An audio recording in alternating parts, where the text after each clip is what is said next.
인사이더의 선입니다. 오늘은 어떻게 책을 많이 읽는지, 제 독서 습관이랑 읽을 책들을 고르는 방법, 독서 모임, 그리고 좋아하는 작가들 파는 방법, 판매처, 그리고 필사랑 독후감 이렇게 얘기를 해드릴게요. 1년에 60에서 70권 정도를 읽고 있어요. 작년 기준으로 그렇게 읽었고요. 회사 다니면서 많이 더 읽었던 것 같아요. 독서를 어떻게 많이 하냐라는 질문을 많이 들었었는데 저는 제 꿀팁 알려드리자면 북적북적이라는 어플이 있거든요.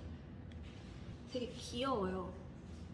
이렇게 어플을 사용을 해서 책 읽은 걸 평가해서 기록을 하고 그 쌓이는 재미를 보면 캐릭터가 바뀌거든요. 어플을 사용을 해서 기록을 하고 있고요. 수치가 읽은 책의 그 수량이 넘어가면서 더 읽고 싶어지고 그 수치를 더 높게 가져가고 싶은 마음이 생기면서 많이 읽게 된 것 같아요. 그래서 저는 독서 어플을 사용을 하고 있고요. 그리고 독서 습관에 대해서 말씀을 드리면 저는 책이 있으면 이런 책을 가지고 다니면서 가방 안에서 꺼내서 많이 읽습니다. 이북도 많이 읽긴 하는데 이북은 보통 지하철에서 많이 읽고요.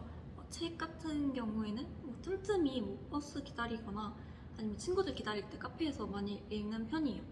여러 가지를 한 번에 읽거든요. 가령 소설, 경영경제, 철학, 심리학 이런 책들을 한 번에 펼쳐놓고 이북으로는 경영경제 책을 읽고 소설 같은 경우에는 잠자기 10분 전, 30분 이렇게 많이 읽고 나머지 철학, 심리학 같은 경우에는 한두 시간씩 저녁 먹고 읽는 편이에요.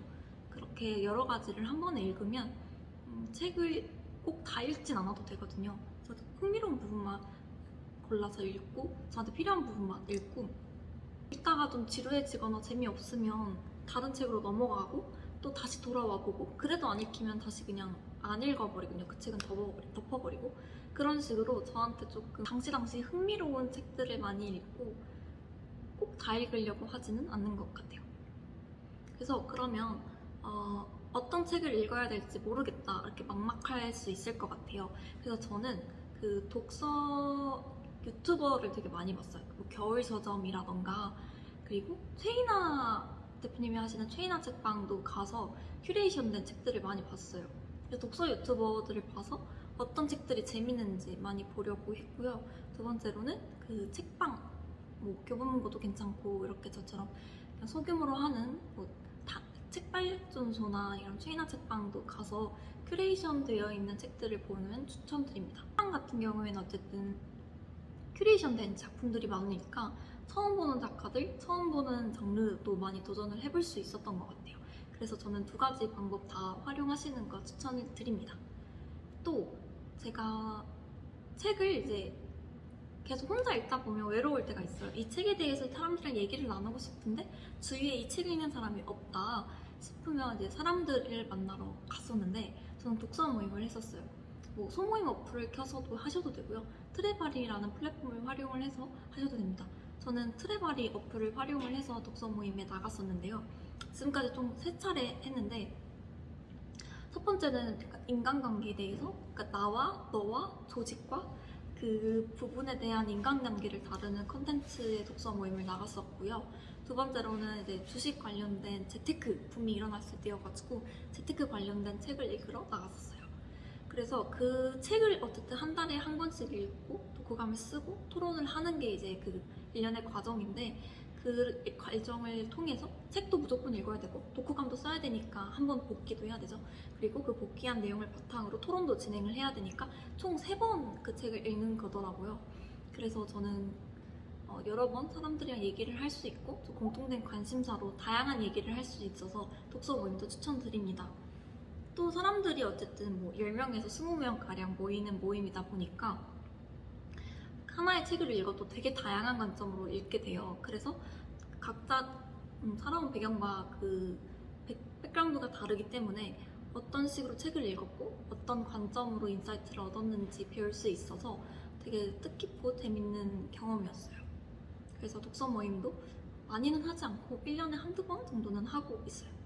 그리고 어떤 책을 좋아하는지 모를 때가 있잖아요. 처음 책을 읽다 보면. 그래서 저는 좋아하는 분야 그리고 혹은 좋아하는 작가를 고르는 걸 추천을 드려요.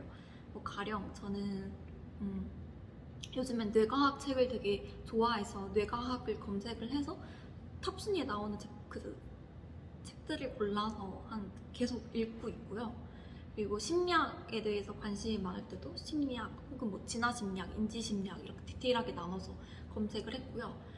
소설, 또 고전소설을 좋아하시면 고전소설도 이렇게 검색을 해서 그 카테고리를 읽는 걸 추천드려요. 이 카테고리를 다 읽었다, 어느 정도 읽었는데 특정 작가를 되게 좋아하게 됐다 하면 그 작가만 검색해서 그 작가가 출판한 책들을 거의 다 읽는 식으로 이렇게 책을 파고 있습니다. 그래서 약간 덕질하는 거랑 되게 비슷한데요. 그래서 여러 가지 책들을 카테고리별로 읽으려고 하고 있고, 그 카테고리에서 두드러지는 작가를 찾아서 그 작가의 책들을 전부 다 읽으려고 하고 있습니다. 그래서 그러면 책은 어디서 사냐라는 질문을 많이 받으실 것 같은데, 저는 온라인 사이트는 예스24를 많이 사용을 하고요. 오프라인은 알라딘 중고서점을 많이 활용을 하고 교보문고도 가끔 합니다. 알라딘 중고 매장은 책을 싸게 살 수 있어서 좀 좋아하고, 또 책을 팔러 많이 가가지고 알라딘은 책을 팔 때도 좀 좋기 때문에 중고책 팔려도 많이 가요. 그래서 보통 그 당시에 현금으로 받거나 포인트로 받을 수 있거든요. 알라딘에서 그 책을 팔면.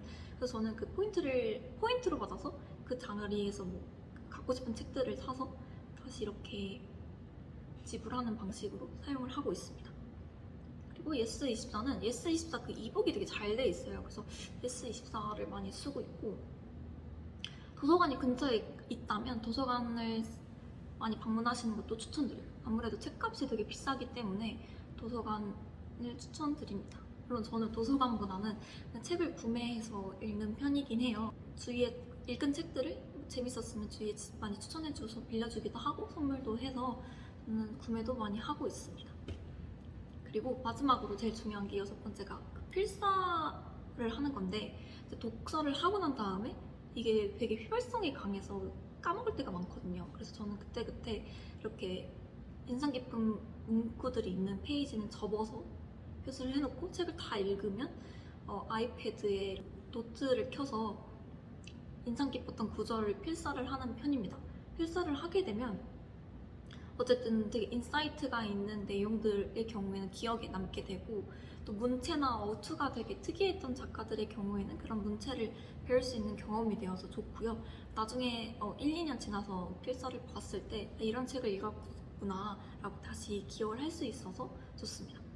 또 독자 모임을 포함해서 독후감을 블로그에서 종종 쓰기도 하는데, 독후감을 쓰면 어쨌든 내가 읽은 책의 내용, 그리고 내가 느꼈던 감정과 인사이트 등등을 볼 수 있어서 정리하는 경험들이 되게 재밌기도 하고 또 얻는 게 되게 많기도 해요. 책을 그냥 읽으면, 가령 자기계발서를 읽었을 때 이걸 실행하지 않고 그냥 넘겨버리면 의미가 없거든요. 대신 독후감을 써서 내가 앞으로 뭘 어떻게 해야겠다, 나는 이런 영향을 받았다, 이렇게 정리를 하면 아무래도 실천을 할 수밖에 없기 때문에 도움이 많이 되는 것 같습니다. 그래서 오늘은 책을 어떻게 많이 읽는지, 책을 많이 읽으면 어떤 식으로 읽어야 하는지에 대해서 말씀을 드렸습니다. 그래서 오늘은 책 많이 읽는 걸 추천을 드리고 꼭 기록하시라고 말씀을 드리고 싶어요. 그럼 다음에 만나요.